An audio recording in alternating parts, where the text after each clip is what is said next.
you so much. And what an inspiring event, and a wonderful balance of the big adventures that inspire us and the practical steps that we can take towards well-being and happiness.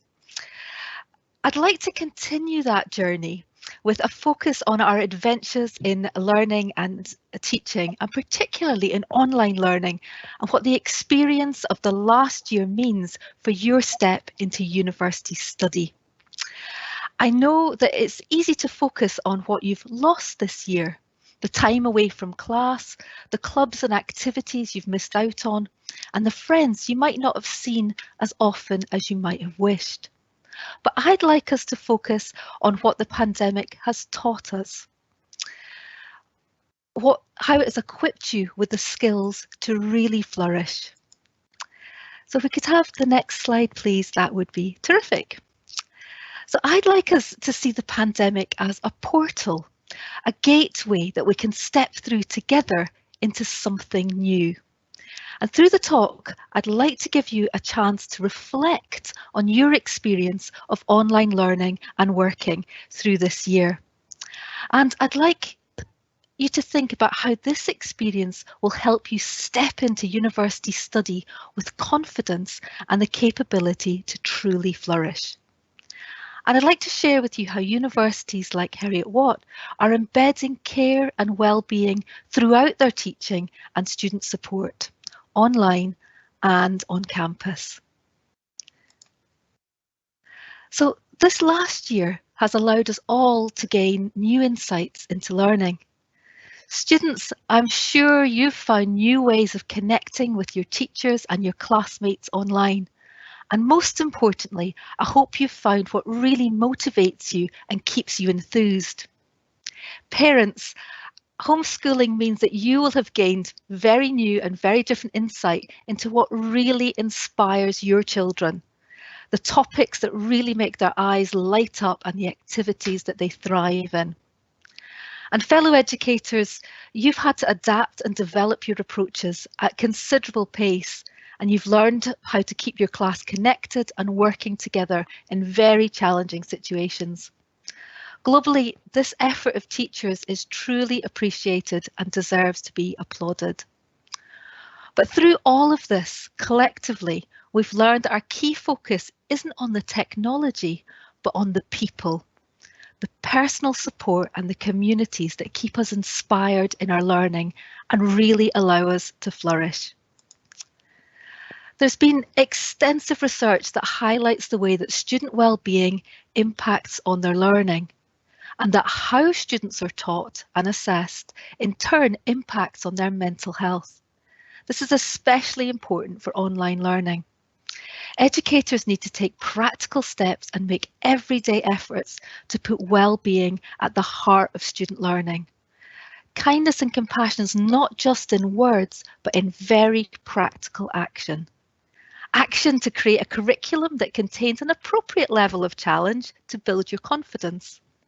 Action to design learning activities that focus on collaboration and active engagement. And action to assess students in ways that support their learning and build confidence. We need to create a mosaic of well-being that supports learning, a network of support that connects students with their peers, with their teaching teams, with dedicated university well-being support and their personal tutors. A mosaic that practically helps students feel they really belong within a course, within your campus, and across the whole global learning community. So I wanted to give a little bit of information about the responsive blended learning approach that Heriot-Watt developed this year. We drew on extensive pedagogic research and turned this into a practical model to support students to flourish in their studies online and on campus. We focused on carefully planned academic support, so students know what to do and when to do it, but also why they're doing it and how to apply that learning in ways that are really meaningful to them. That sense of purpose that Deborah was talking about. And we focused on developing skills for learning, And we supported that with the work of our effective learning advisors and with the personal tutors engaging with each individual student. And we sought to create a community of care. Keeping connected has been a real source of support for students and for staff through live sessions, but also in those offline interactions, discussions and collaborative learning activities. And this has enabled students to keep building friendships and networks, even when campuses were closed. And of course, with international travel restrictions, connecting students in our online global classrooms have been a vital source of enrichment and inspiration, bringing together students across all of our campuses to share their learning.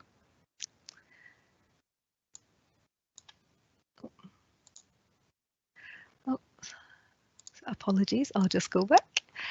So most importantly, we've focused on keeping learning active. We know that online and blended learning must be more than watching recorded lectures and studying alone. Learning is not a spectator sport. It's about building, it's about designing, it's about investigating, discussing and creating. It's about the learner sharing their passion for their subject and being given space to be inspired and to inspire others. So we've really driven active learning across our curriculum, including creative approaches to fieldwork, labs and studio work that can be engaged with online and at a distance. And I've personally seen the effort and the passion of our Heriot-Watt colleagues that have put in to achieve this. And I know that that commitment is echoed out in schools and campuses across the globe as educators have helped students to flourish online. So I've spoken about a mosaic of care, well-being and learning that's key to successful online study. So I'd like to think now about how you can build a personal mosaic, a personal network of skills and support that will help you through your next stage of your learning. So at this gateway to a new stage of your study, what support are you going to draw on? So here's a challenge to all of you, students, families, educators.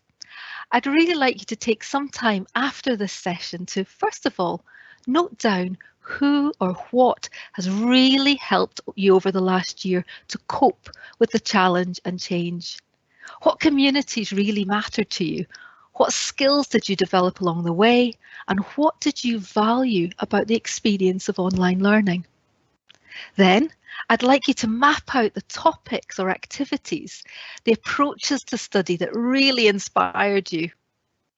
What made you sit up and take notice, or even better, take action? And finally, look at this picture of support and inspiration you've developed. What will you hold on to? What ways of working or studying do you want to keep doing beyond the pandemic, beyond the lockdown learning that we have been engaged in? These might be small things, keeping organised in your study calendar or keeping connected to a particular club or activity. Or it might encompass bigger decisions, the subjects that have inspired you this year, the ambitions that you've developed, maybe even a desire to travel and connect beyond your local community. So let me conclude with 5 top tips for flourishing as you step into university and continue your studies online or on campus. First of all, focus on what this past year has taught you, the skills and the confidence that you've gained and the challenges you've overcome. And these really do outweigh any missed classes, labs or exams. Secondly, be an active participant in your learning. Don't just turn up and listen. Plan and prepare for sessions. Think and reflect. Apply your learning to the world around you. Thirdly, focus on people, not technology, and really value the communities that you're part of. Stay connected with your study community, but also with the groups that help you switch off from study and flourish in other aspects of your life. And fourthly, share what you're passionate about. If you've been in a fantastic class, Tell your friends about what's inspired you from it. That'll help you connect with others and will help keep you motivated to explore more. And finally, and most importantly, be confident as you take the next step in your learning journey. Be confident in yourself and the skills that you've gained this year, and be confident in the support that your university will be able to offer. We really do understand what it takes to create inspiring learning online and on campus, and we understand what it takes to really help you flourish in the ways that you want to. So, draw on your experience of this past year, appreciate what you've gained from it, and step through to university with confidence. Thank you very much.